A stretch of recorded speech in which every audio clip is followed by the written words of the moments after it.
My name is Jong-woo Han. I'm the president of Korean War Legacy Foundation, and this is my great honor to meet you here in Caguas, Puerto Rico. It's February 12th of 2016. Would you please introduce yourself, your name? My name is Jose Leon Camacho. And what is your birthday? 8 June, June June 8, 1930. 1930. 1930. Where were you born? I was born in Humacao, Puerto Rico. Puerto Rico. And tell me about your family when you were growing up. Well, I am the only boy in home. We have my father and mother. We have a honest daylight, and sometimes we're at home efficiency with moderate earnings. He was a carpenter. I worked for the Central Reich, and I was educated just in a very high level of efficiency and considerations for all vicinities. Mm-hmm. I used to play baseball amateur at the age of 17 years, and I thought that that could not afford for a long time, and so I decided to be drafted in the Army by 5 May 1951. 51. That's it, sir. So you knew about the Korean War broke out. Mm-hmm. How did you know it? Well, just by hearing it, notice and news, and having some reading news on papers. Papers? Yes, sir. What did you think about it? Well, we did very fine. We did our work while we were in the Korean War. Mm-hmm. So after being graduated from my basic training at Camp Tortuguero, Puerto Rico, I was selected to attend the leadership course for to make having all the instruction to become an instructor in the Army. Mm. So I made 4 corporal by that time, and I was assigned to be a cadre instructor while the troops were taking training, basic training. Basic training. And what was your specialty? I was an instructor, mortars. Mortars. Motors. Because my group was selected to be part of a heavy weapon that includes machine 50 caliber and mortars 81 and 4.2 mortars. That's the heavy mortar company. So when did you leave for Korea? Well, I went to Korea I left from Puerto Rico June 2, 1952. And where did you arrive? I arrived at 7th July by the port of Incheon. Incheon. Incheon. Mm. Have you ever, when you came to know the breakout of the Korean War, have you imagined that you would be in Korea? No, not at all. Not at all. I was part of my company's trainees were assigned downtown to Germany, but Europe theater. Mm-hmm. And while I was assigned to the leadership course, so I was having 1 year serving as a cadre, and then they embarked right to Korea. So, did you know anything about Korea before? No, sir. Nothing? Nothing. So when you first arrived in Incheon in July 7th, what were you feeling about Korea? Well, I was launched by the the launches on waves of soldiers having thrown to the beach, and at 5 o'clock in the afternoon. And so I went with the M1 rifle and one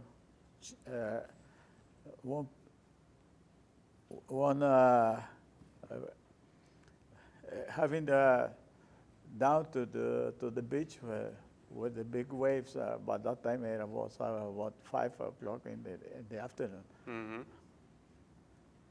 So I hit the beach at Incheon, and then over there I was transported to the 3rd Division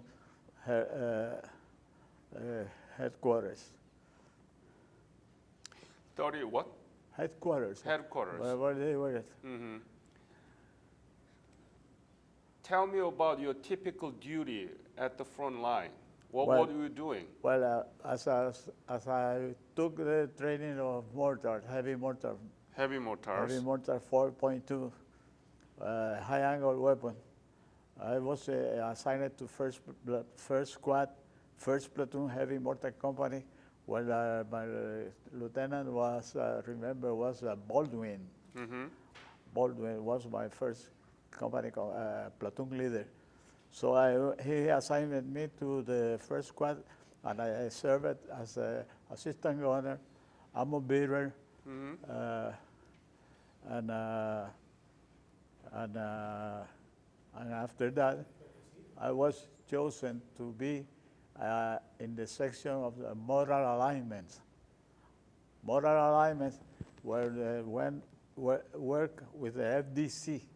The FDC supports the instruction for how angle is going to be set the 4 mortars of the 1st squad, and for the 1st platoon, and how they are working with the correct angle set by the direction of the mortar fire.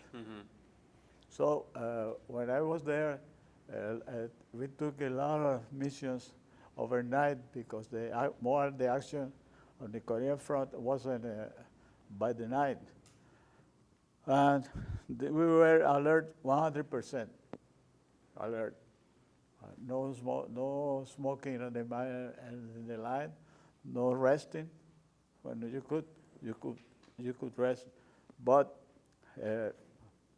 the combat rations were taken favorably, and we were supported by that. So who was your main enemies? Chinese or North Korea? Were you Chinese. able to tell? Chinese, I could afford to say that they were approximately 14 to 1 of each of us. 14 or 1 of us. And I made 4.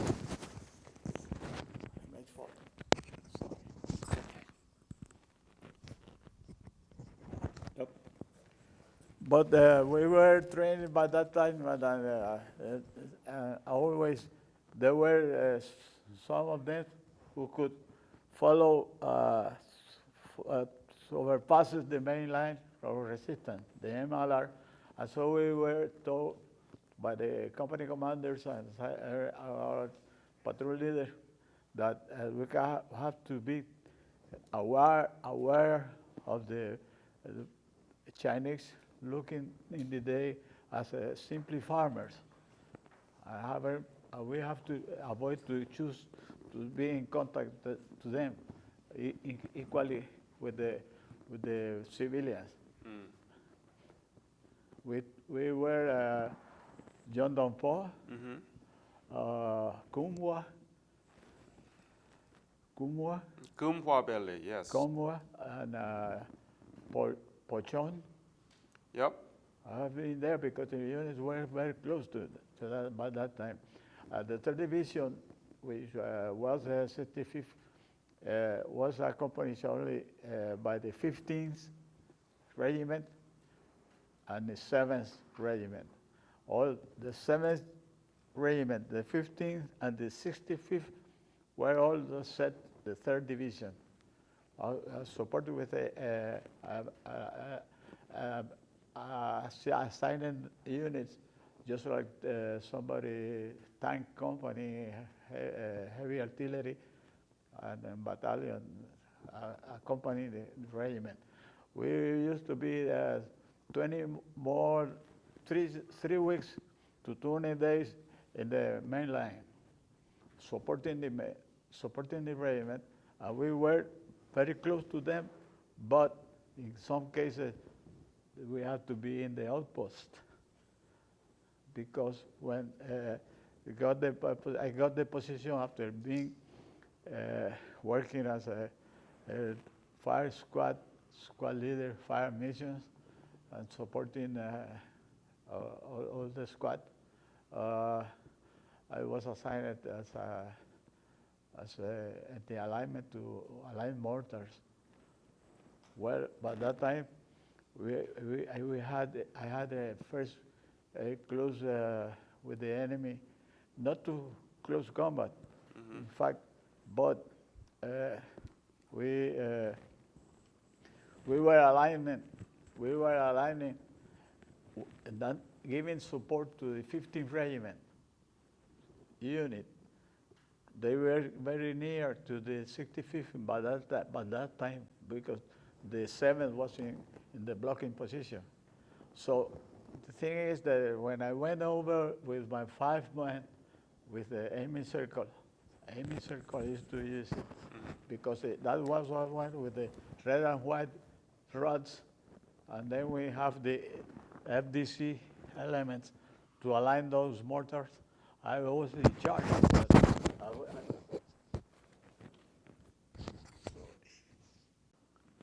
Keep going. After being in the Camp Casey resting area, we were over the MLR again, and I was having the aid of 4 assigned Puerto Rican engineers that were, it was 1 driver, 1 who takes the PRC-10 for radio, and the other 2, the rods and having some elements to maintain the alignment of the mortars. When we were getting to there, our FDC commander was Hector Morales. He was my first sergeant. He still living in Luquillo, Puerto Rico. But that time he was, he prevented us because the enemy, he was going to penetrate the MLR, and they did by September 23. But 1 week later, 1 week before, he was having me some advice. Be careful, because the Chinks are promoting. The Chinese. The Chinese are promoting overrun to hit the MLR. But at that time, the outpost was too close to the MLR, so the officer in there was a lieutenant from the 15th. His last name was Brombo. I don't remember the first one name. But he said, no, you cannot get away. You better stay with us, because a heavy artillery barrage was having run. And Morales, he just took my instructions and said, don't move, nobody there with boys. But Lieutenant Brombo said, okay, we have to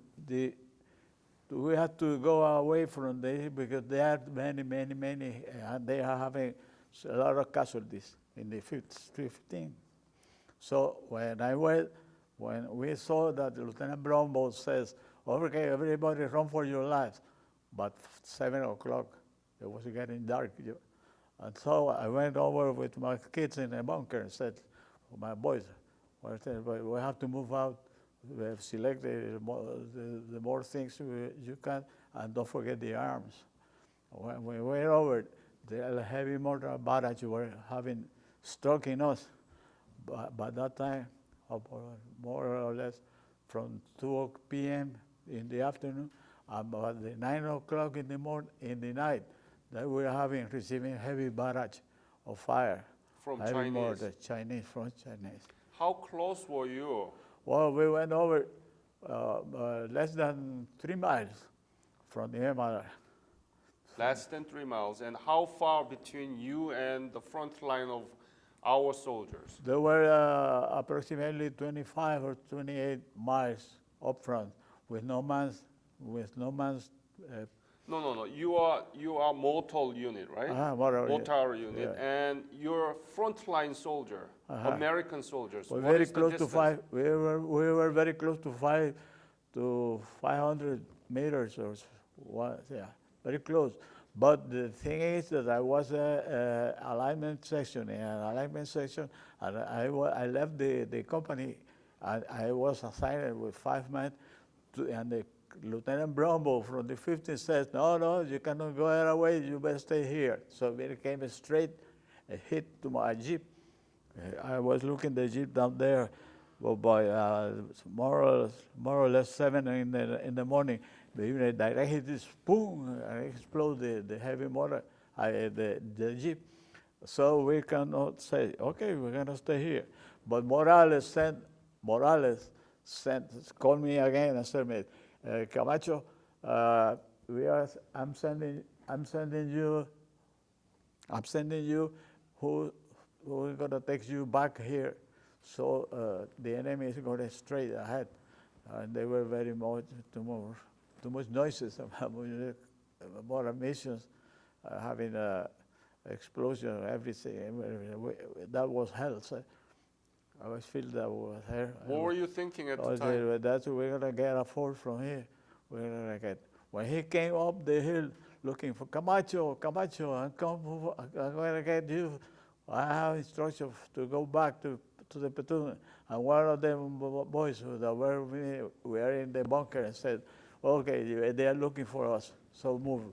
But Brombo having said, Lieutenant Brombo having said, everybody is going right now downstairs, go back to move out. And I saw an American from the 25th round hit by the neck, the head running down the hill down there, and the helmet running down the other way, and he gets stuck in a trunk. So that made me high, but I have the carbine and 30, but I didn't fire because there were too many, and they were climbing between trucks by night. Everything get confused. They still is quiet. When I went down, running down the trench, the 4 boys were following me. The PRC-10, one of them, and the other was the rods and equipment for used to be used. But the jeep was not there. When the boy who was looking up there for us, he ran off without me, but the other way, and we fell in the river. It was Engine River. Engine River. Yeah. I had a lot of rocks, big rocks, and slippery.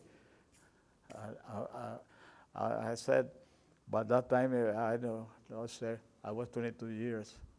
Okay, they followed me also, and the water was right in the center, in the middle. And we slippery downstairs about 11 o'clock in the night. So we saw a moving lights. There were Rangers, American Rangers, who lighting up of us. How many are you coming? I have 4 men behind me. Okay, follow me. We are from the recovery platoon, and they had overtaken the hill, the outpost. I was very, very impressed. And that was my big close in action, because I went over the MLR, and so when they took us to the command post. The lieutenant over there, or the captain, it was a captain. He told us, "What do you rather be here? Stay here with us? You have to rest with the 4 men." "No, sir, I would like to go back to my platoon. Could you take me down there, sir? He said, hey, he called the driver. He said, take Sergeant Camacho and the 4 boys to down to her own place. To the other where the company was there. But we are united, the 15th Regiment company, well, I don't remember which battalion was, and there was a gap in there. And while there is a gap, they still coming down behind. I heard shots right on my back, by night. When I felt who they was following me, what, are you already? Are you all of them? Are you? See, no. Gonzalez is missing. Gonzalez. Mm-hmm. Gonzalez, it was from Sidra, Puerto Rico, a small town down here in Caguas. And he was shot in the leg and shot in the shoulder. And we keep going down to the river, having done to get out of the scene. But Gonzalez didn't appear. When I went to there by Lieutenant, it was George Jovet. He said, what about Gonzalez? I said, I don't know, sir, because we were running down after Brombo dismissed us, and we were looking to get safe. So I had to take the back with me too.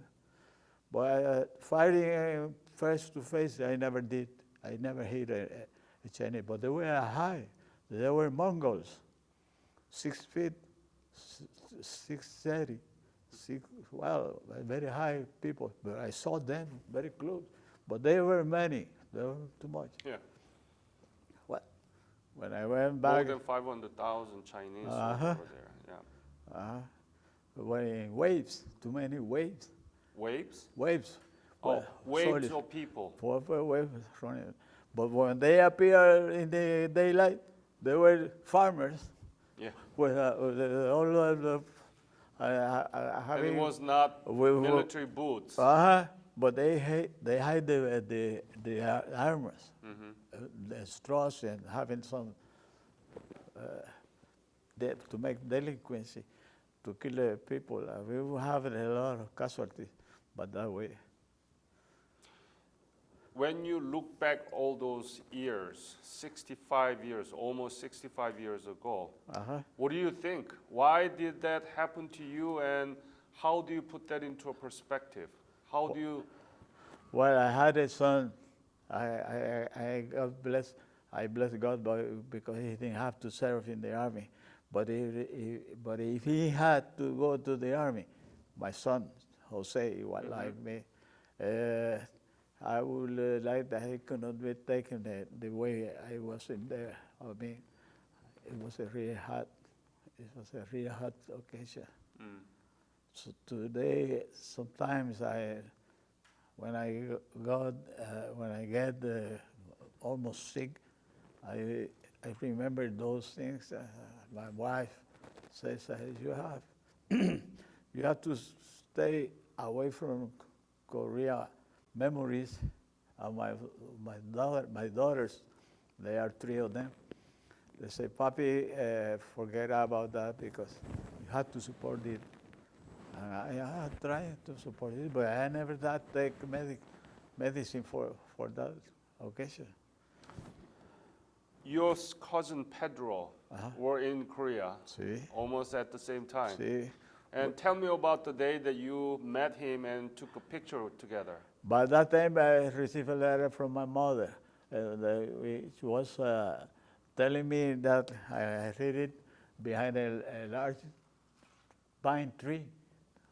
2 others, what they say, oh, Pedro is coming here. My mother told me, written me, Pedro's left for Korea. He's going to be there. Try to keep in contact with him. And when Bada having those weeks passing over, I saw the KEF company going on patrol. I was in an outpost. And when I saw the banner, the company, I said, there goes Pedro. And when I saw him, he was with his Medic? Yeah. medicine in the rear of the company. Two guys from our hometown, Yabucoa, were over there with him too. And I was like, hey, how are you doing? What are you doing? I'm fine. How hard is this? Yes, okay, keep on working. After always receiving instructions, having applied for them. What did he say to you? First one. Do you What? remember? Oh yeah. What did he say? No. What did he say to you? Well, he went over later on than me. By me 1 month or something like that. 1 month. I went over. I reached there on July 7. On August 20 or 23. Right. And we met first before Kelly Hill Actuality, something like that. But we saw him in the rear in Camp Casey. The river running down, and a lot of Puerto Ricans without shirt, with shirts and having some rest, and everybody. But the thing is that there were, between the main soldiers, you left their pants in an apple tree. Just hang them over there. When you get over there looking for the pants were not there. The pants were not there. Who took it? The same boys. I wouldn't know how to go say, that's my pants. No way to do that. But a lot of things, having sort of fresh beers in.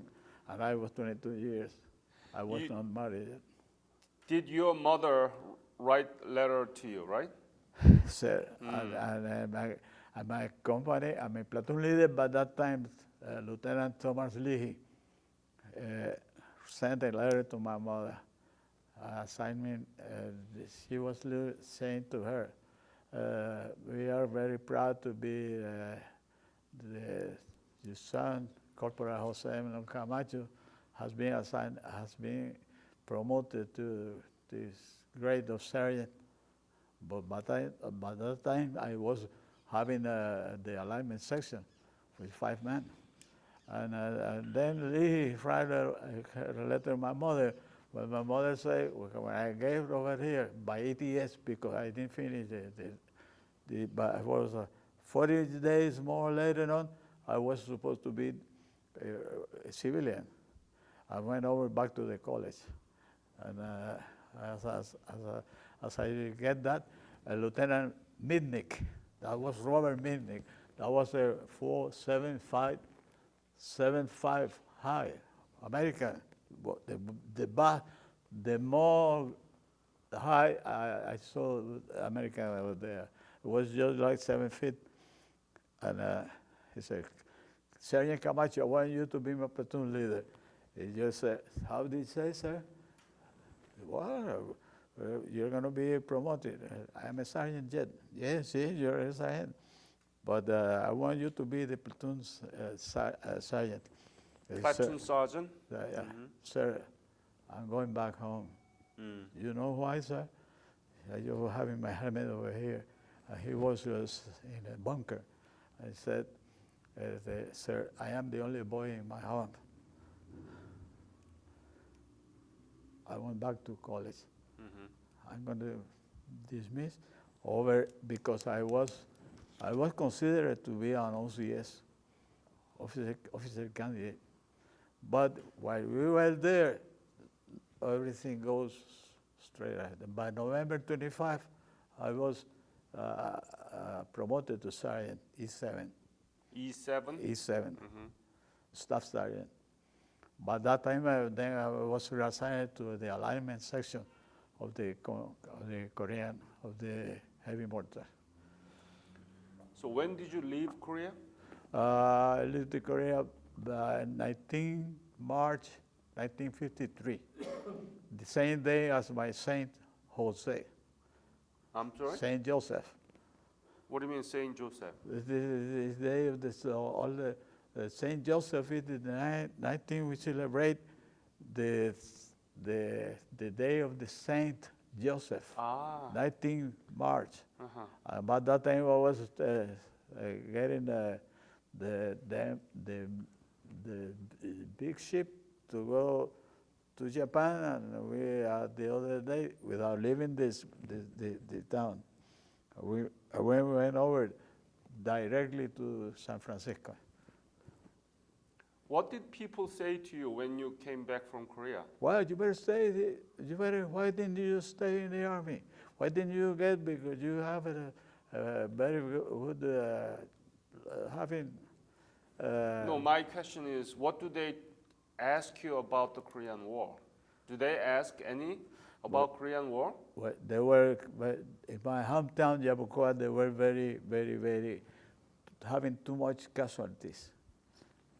Left hand, actor, somebody, all 3 days, because one of the guys just leave the hands and he come and took up 3. That's in my solis. But we haven't. Pat Jose, could you move your head a little bit up? Yeah, because there is a shade over your head. So people were sick and tired of the Korean War, was it basically? No, they were fortunate that all the Puerto Ricans and vicinities with sons over there, having them back to houses and having them to get back to be out of the conflict. Too many soldiers were engraved over there. Yep, we saw had that. casualty. We had a lot of casualty. I took one of my platoon with a flat direct hit on the bunker, and it exploded in the back of it. 3 were killed. I remember one, Francis Ruiz de Porras. He was the son of a doctor in Juncos, Puerto Rico. He belonged. And when we went to, because that was by 6 in the morning, early in the morning. And he took his medal and gave it to me and to the other boy who was with me. Please give this to my wife. Your wife? I mean, my wife. Yeah, to his sweetheart, to her sweetheart. I didn't know her. But did you deliver it? The other boys, he was with me, because I was a sergeant. Of course, we went to it was smashed. It was a direct blow. But my question is, did you give that medal to his wife? No, the other boys. Other boys, other boys, because he was very in contact with the man in the vicinity. What do you think is the importance of the Korean War in history, and what is Korean War to you?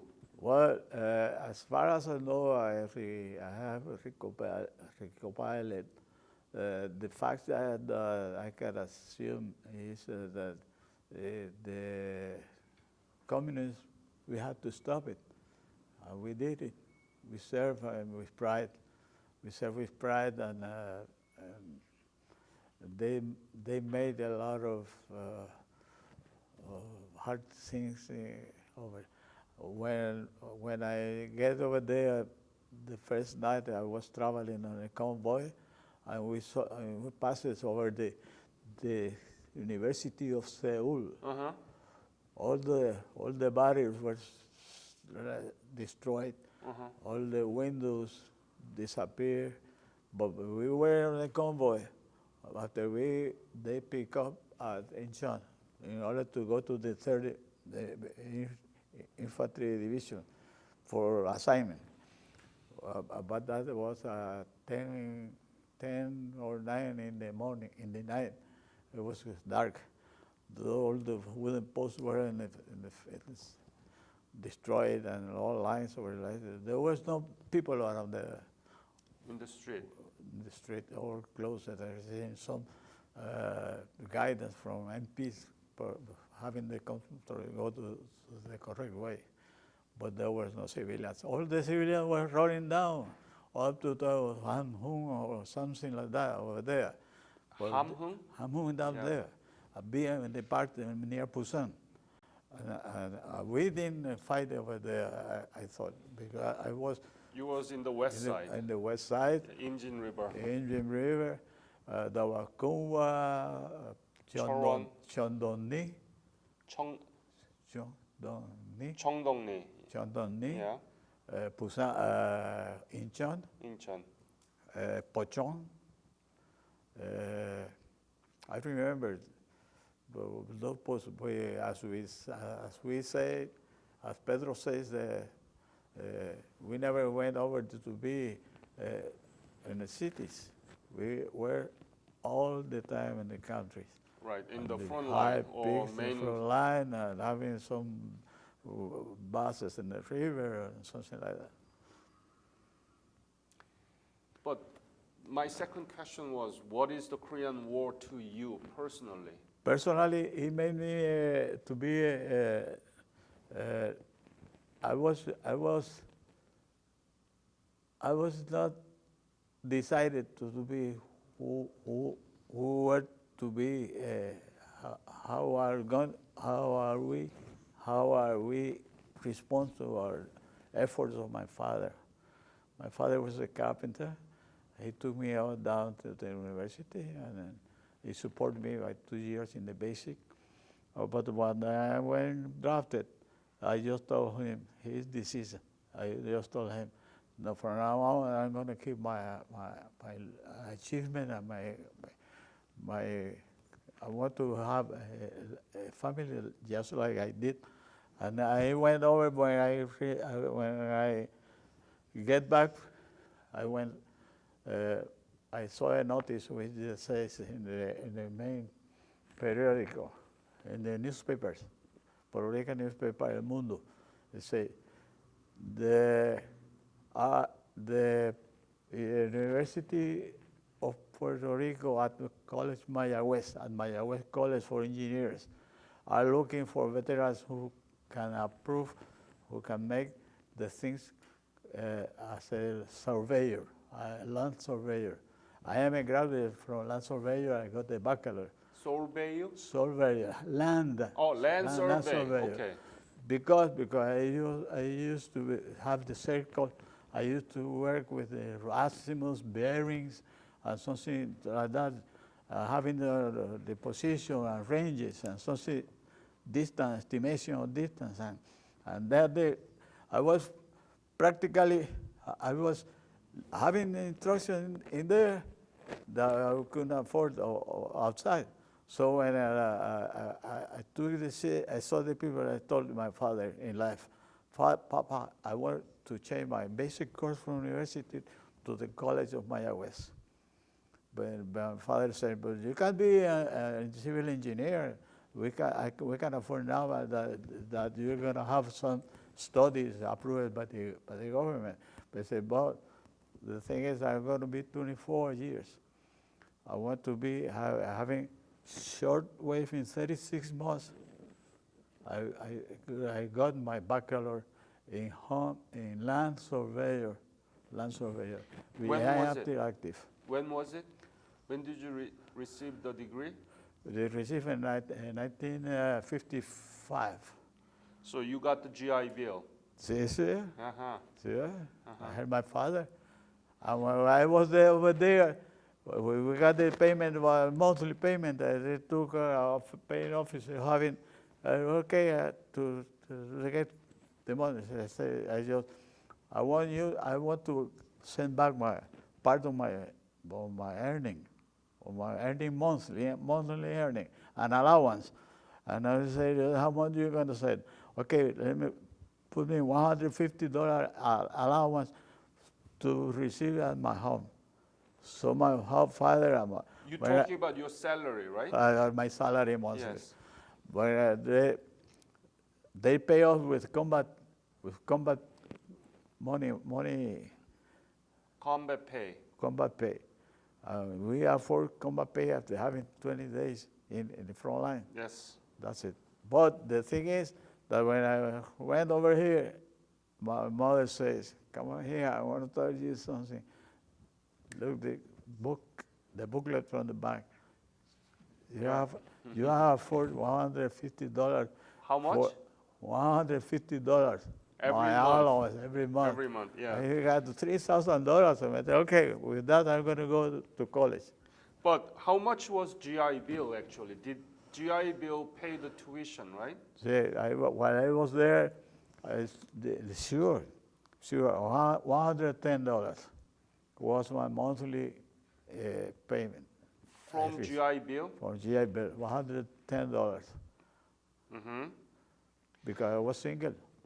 Yes, you're single. And did you pay the tuition with the money or already government No, paid my for father said, you have to get some matricula, Matriculated. matriculated. Okay, he has the money. I said, he went over there. No, GI Bill pays the tuition. Oh, yeah. Yeah. But I recovered them. I recovered them later on, because there was an officer in the rector Okay. that I had afforded that. So, according to what you are saying, I guess that the impact of the Korean War upon your personal life has been very positive. Sure, Yeah. sure, sir. If I can afford to go back, I would like to, because here in the last question But you went earned about- it with your life, you know? Yeah. Yeah. Do you know about the Korea after the war? Anything? Do you have some updated No, information the thing about is that the later, before it was Korea, the name was Joseon. There you go. Yeah. I just keep that name. I say, late. How did you know about that? Why was it there? In Korea? Yeah. Okay. They have some leaflets. I've been passing over there. There are lots of engineers. Yeah, a lot of engineers working in the FDC Center, Fire Direction Center.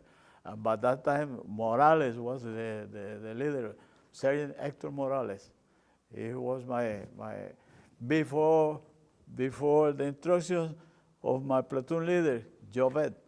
I was more close to Hector Morales, who could tell me, Camacho, be quiet, be prepared, don't move away, because the chinks are going to hit you tonight. And tonight never reached. Tonight passes.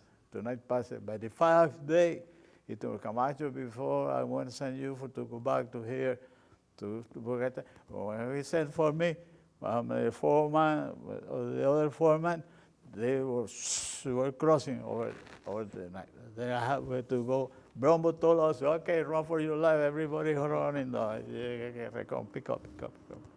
Wow, so loud. You've never been back to Korea, right? No, sir. Do you want to? Well, I would like.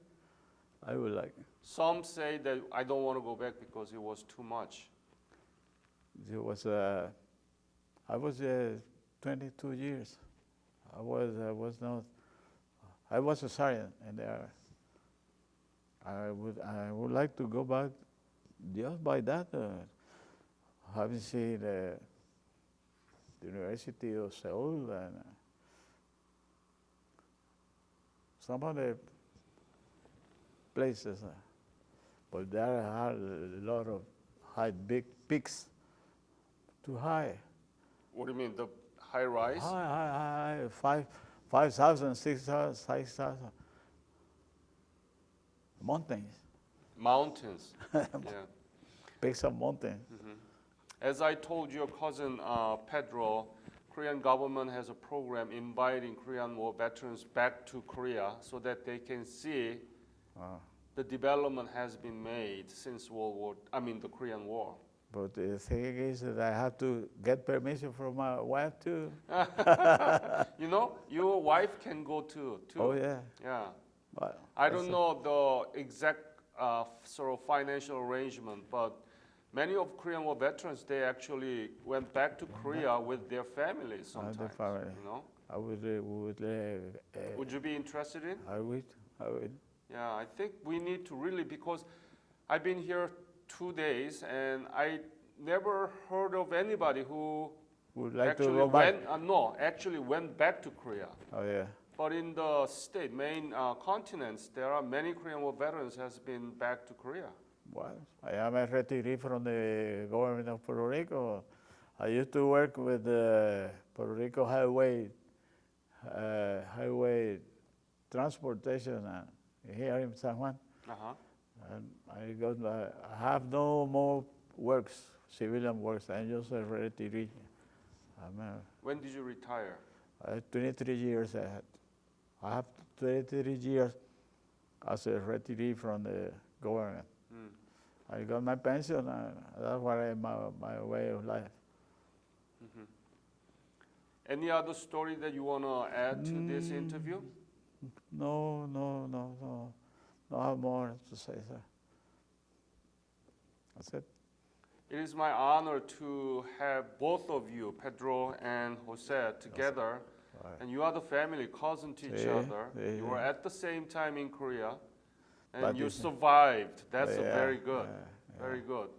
That's it. He was at the front line giving first aid Uh-huh. to the wounded soldier. You were in the mortar unit, Yeah, and it mortar. was very dangerous. Sure. But thank God, God saved you. And because of your fight, Korea is now really, really economically strong, and it's one of the most strong democracies in East Asia.